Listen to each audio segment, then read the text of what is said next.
कितनी उधारी हो गई लोगों पे यार, ये पैसा कैसे आएगा। पापा मैं आपका टिफिन लेके आ गई, आप खाना खा लो। अरे वाह, मेरी प्यारी बेटी टिफिन लेकर आई है, ला दे इधर। किसने भेजा तुझे? मम्मी ने। अरे वाह, मम्मी ने भेजा है तुझे। ठीक है बेटा, एक काम कर, तू जाकर थोड़ा काम कर ले, आज तुझे देखने एक लड़का आ रहा है। ठीक है पापा, मैं सारा काम कर लेती हूँ।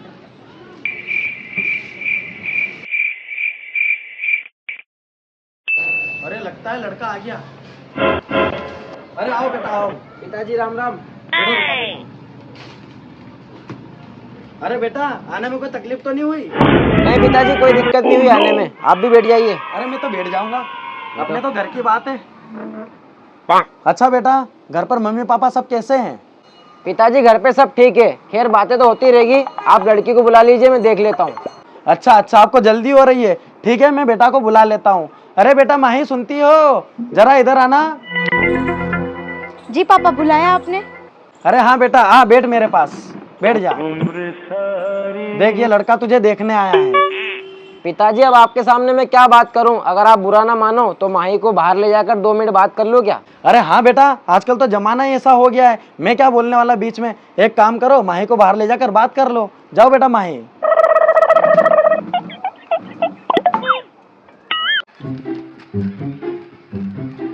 और माही वैसे आप क्या करते हैं? मैं स्टडी करती हूँ और खाली टाइम पे पापा का हाथ बटा देती हूँ। अच्छा, ये तो बहुत अच्छी बात है, पापा का हाथ तो बटाना चाहिए। वैसे आप क्या करते हैं? वैसे तो मैं कॉलेज में स्टडी करता हूँ और साथ में पार्ट टाइम जॉब भी करता हूँ। ये जानकर बहुत अच्छा लगा कि आप मेहनती हैं, लेकिन मेरा अभी 2 साल शादी करने का कोई इरादा नहीं है। ठीक है, मुझे कोई दिक्कत नहीं है, 2 साल में मेरी भी डिग्री आ जाएगी और अच्छी खासी जॉब भी लग जाएगी, तो मेरी तरफ से हाँ है। ठीक है, मेरी तरफ से तो हाँ है, बाकी आप पापा से बात कर लीजिए।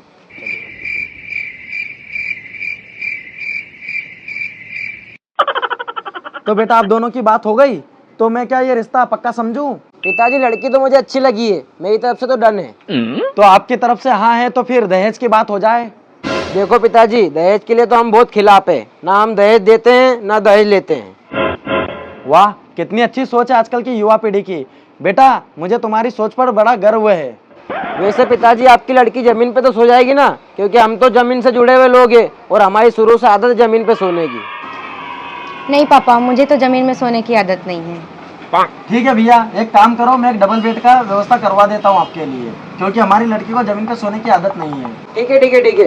वैसे आपकी बेटी एसी के बिना तो रह लेगी ना, क्योंकि हम तो पंखे में सोते हैं और शुरू से हमारे यहाँ पंखा ही लगा हुआ है। नहीं पिताजी, मुझे तो एसी में सोने की आदत है।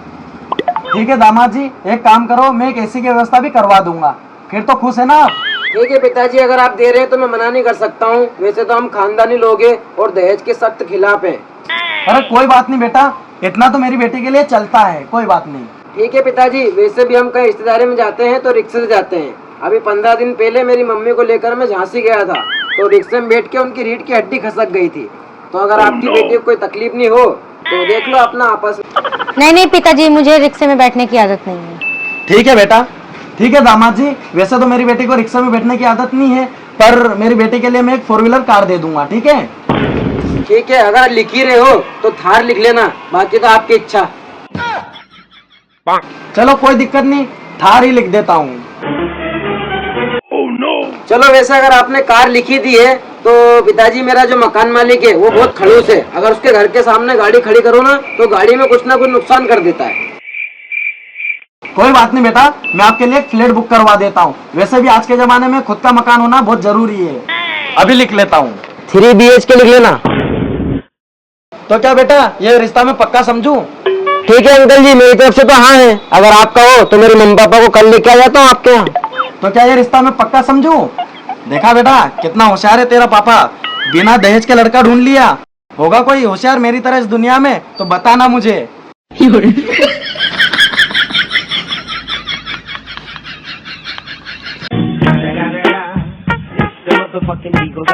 लड़का ढूंढा तेरे लिए, ये पास है।